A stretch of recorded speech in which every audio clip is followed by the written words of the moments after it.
মূল দাবি হচ্ছে যে স্যার যেন আমাদের সঙ্গে নিচে এসে স্যার ওনার কথাগুলো মিডিয়ার সামনে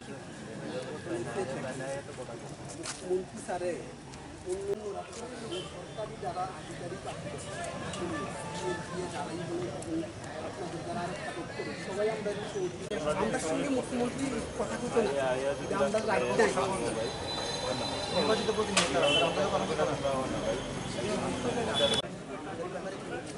আমাদের অপরাধরা আমাদের তো একটা সলিউশন অ্যাপয়েন্টমেন্ট তো দেওই না আমরা অ্যাপয়েন্টমেন্ট টাকা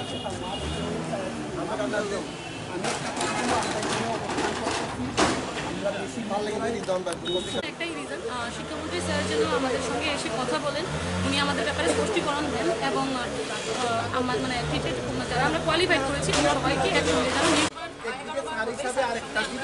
দেখা করতে এসেছি। স্যারে সবসময় আমাদেরকে মানে কোনো পাত্তাই দেন না, আমরা যেগুলো এসেছি আমরা কি আহত রাস্তা যদি ব্লক হয়ে থাকা যাতে সুবিধা না হয় এখানে 3-4 দিকের রাস্তা আর আমরা একটা সীমিত সংখ্যক আনছি। যদি কেউ যদি তো সিটি সেন্টারে আমরা তো বিশাল সংখ্যক আনছি, আমরা কিন্তু ইচ্ছাকৃতভাবেই আনছি না একটাই কারণ রাজ্যের মানুষের যাতে অসুবিধা না হয়। এরপরেও যদি আপনারা যদি আপনাদের আইনে যা থাকবে করবেন মানে আপনারা তো আমাদের এই ব্যাপারে কোনো স্পষ্টীকরণ দিচ্ছেন যে আমাদেরকে নিয়ে ওরা ওদের কী ব্যবস্থা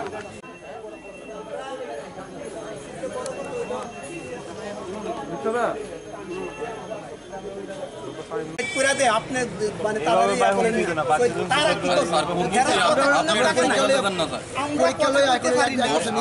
আমাদের দাবি আমরা শুনতে পারছি, আমাদের কথা কেউ শুনবে না, তো আমরা সুসাইড করবো না।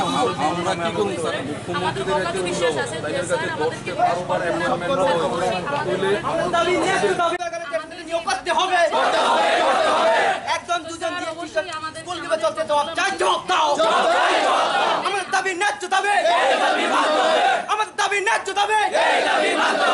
2021 সালে ট্যাটু দিনে নিয়োগ করতে হবে, 2021 সালে ট্যাটু দিনে নিয়োগ করতে হবে, 2021 সালে ট্যাটু দিনে নিয়োগ করতে হবে।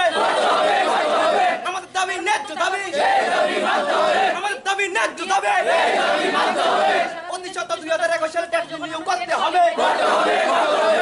247 কে স্কুলে একজন শিক্ষক নিয়োগ করতে জবাব চাই, জবাব দাও। আমাদের দাবি ন্যায্য দাবি, সমাজের মেরুদণ্ডকে কেন হেনস্থা করা হচ্ছে, জবাব চাই, জবাব দাও।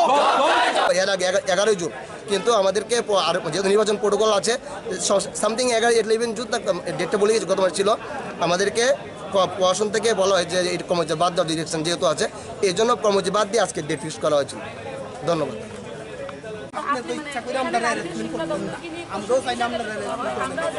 দেখেন সিটি সেন্টারে আমরা যে জমায়েত করছিলাম আজকে এখানে করলে ওই রাস্তাটা ব্লক হইত, আপনি এই কয়েকজন নিয়ে আইতে পারলেন না। আমরা চাইছি শান্তিপূর্ণভাবে আমাদের শুধু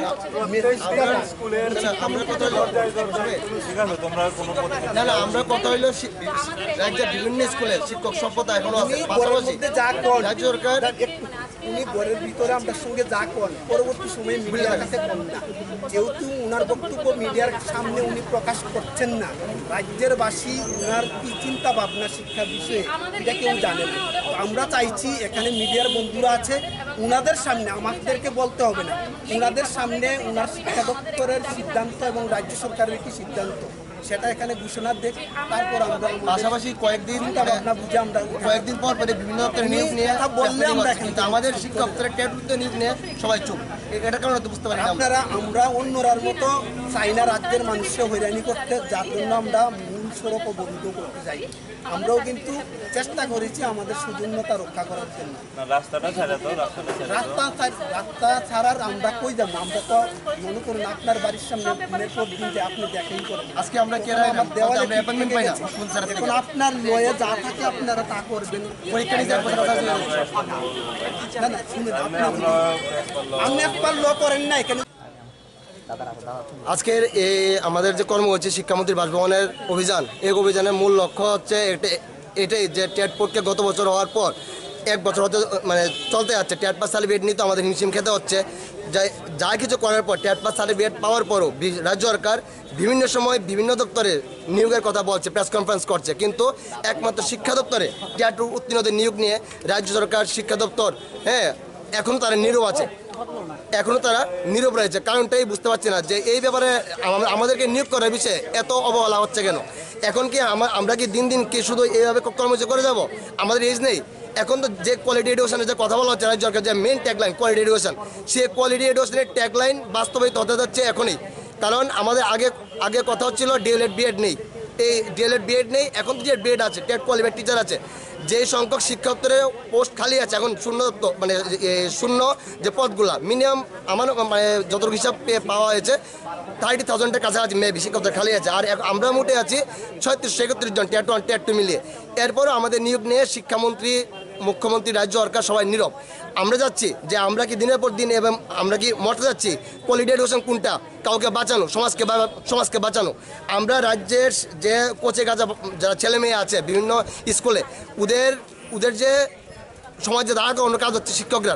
এই শিক্ষকদের নিয়ে এখন রাজ্য সরকার যেভাবে আমাদের নিয়ে চিনিমিনি খেলছে বা নিয়োগ নিয়ে চুপ আছে, তার স্পষ্টীকরণ জানার জন্য আজকে বিভিন্ন মহাকরণ অভিযান, বিভিন্ন মন্ত্রী মহোদয় বা বিভিন্ন এমএলএ সবার সাথে দেখা করেছি, গণঅবস্থান করেছি, আমাদেরকে অ্যারেস্ট করা হয়েছে সবাইকে। কিন্তু এই আজকে পথ অবরোধ করার কারণ হচ্ছে একটাই, আজকে শিক্ষামন্ত্রী স্যারের এখানে মিডিয়া বন্ধুদের সামনে স্পষ্টীকরণ দিতে হবে যে আমাদের নিয়োগ কবে নাগাদ হবে বা কবে আমরা নিয়োগপত্র পাবো। যতক্ষণ অবধি উনি স্পষ্টীকরণ না দেবেন এতক্ষণ অবধি আমরা এখানে আছি। কারণ একটাই হচ্ছে বিভিন্ন দপ্তরে নিয়োগ নিয়ে রাজ্য সরকার সরব রয়েছে। এই বিভিন্ন দপ্তরে গত কয়েকদিন আগে নিয়োগ নিয়ে প্রেস কনফারেন্স করা হয়েছে, কিন্তু শিক্ষা দপ্তরে নিয়োগ নিয়ে কোনো ধরনের সব ধরনের তাল বানা চলছে। পাশাপাশি গত মুখ্যমন্ত্রী যে বিপ্লব দেব, ওনার কাছে 5-7 বার আমরা অ্যাপয়েন্টমেন্ট আমরা দিয়েছি, সেই লেটারগুলো আমাদের কাছে আছে। দুর্ভাগ্য আমরা ওনার সাথে দেখা করতে পারিনি। নতুন মুখ্যমন্ত্রী যখন ছিল, মৌনিত যখন ছিল, তখন আমরা ওনার সাথে দেখা করেছি, আমাদের বলেছে প্রসিডিউর আছে, আবার অ্যাপ্লিকেশন দিয়েছি। এরপর ইলেকশন হয়েছে, এরপর আমরা কথা বলছি, কিন্তু ওনারা আমার সাথে, মুখ্যমন্ত্রী স্যার আমার সাথে এখনও দেখা করতে আমাদের কোনো অ্যাপয়েন্টমেন্ট দেননি। ইভেন ওনার যে সিএ, ওনার সাথে কথা বলেছি, উনি বলছে যে প্রসিডিউর কী হবে উনি আমাদেরকে জানাবেন, কিন্তু কখন জানাবেন? সব কাজে একটা সময় আছে। কিন্তু আমরা এভাবে টেট কোয়ালিফাইড হয়ে, কারণটা হচ্ছে এটা, অনেক ঋণ নিয়ে পড়াশোনা করছে, অনেকে বয়স উত্তীর্ণ হয়ে গেছে, অনেকে বয়স উত্তীর্ণ হতে যাচ্ছে, সবাই আজকে এখানে। আজকে আমরা কিন্তু পারতাম যে ওই রাস্তা অবরোধ করতাম, কারণ এখন ওয়ার্কিং আওয়ার্স এবং আমাদের ক্যান্ডিডেট আজকে আমরা কম এনেছি, কারণ হচ্ছে যাতে পাবলিকের যদি কোনো অসুবিধা না হয়। যদি এমন ধরনের কোনো নীরব থাকা হয়, আমাদের শিক্ষা দপ্তরে যদি টেট উত্তীর্ণ নিয়ে নীরব থাকা হয়, তাহলে আমরা আজকের কর্মসূচির পর আরও বৃহত্তর কর্মসূচি নেব, যাতে আমাদের শিক্ষা দপ্তর যাতে আমাদের নিয়োগ নিয়ে রাজ্য সরকার সরব হয়, যাতে সবাইকে একসাথে নিয়োগ করা হয়। কারণ শিক্ষামন্ত্রী আমাদেরকে বড় বলেছে যে আগামী দুর্গাপূজার আগে আমাদের সবাইকে নিয়োগ করে দেবে, বলতে ধাপ 2টাতে। কিন্তু এখন দেখছি ধাপ 2টা কি আমাদের নিয়োগ নিয়ে কোনো ধরনের কোনো আশ্বাসই আমরা পাচ্ছি না, এবং কোন স্যারের সাথে অ্যাপয়েন্টমেন্ট পাচ্ছি না। তার জন্য আজকে আমরা এই কর্মসূচি নিয়েছি। শিক্ষক স্যারের কাছে এবং রাজ্য সরকারের কাছে আমরা বিনম্র অনুরোধ, এখানে থেকেও বিনম্র অনুরোধ, এবং আরক্ষা দপ্তরে যারা আছে, স্বরাষ্ট্র দপ্তরে যারা আছে, ওনাদের সহযোগিতা আমরা কামনা করছি, যাতে আমাদের সহযোগিতা করে এবং আমাদের নিয়োগ নিয়ে যাতে সরকার অতি সত্বর আমরা বিবৃতি দেয়, এবং শিক্ষামন্ত্রী স্যার যাতে আজকে আমাদেরকে মিডিয়া বন্ধুদের কাছে বিবৃতি দেয়, যাতে আমাদের নিয়োগ নিয়ে এই কয়েকদিনের মধ্যে ওনারা ঘোষণা করবে। এই নিয়ে আজকে আমরা আমাদের কর্মসূচি আজকে এসেছি আমরা। শিক্ষামন্ত্রী বাসভবন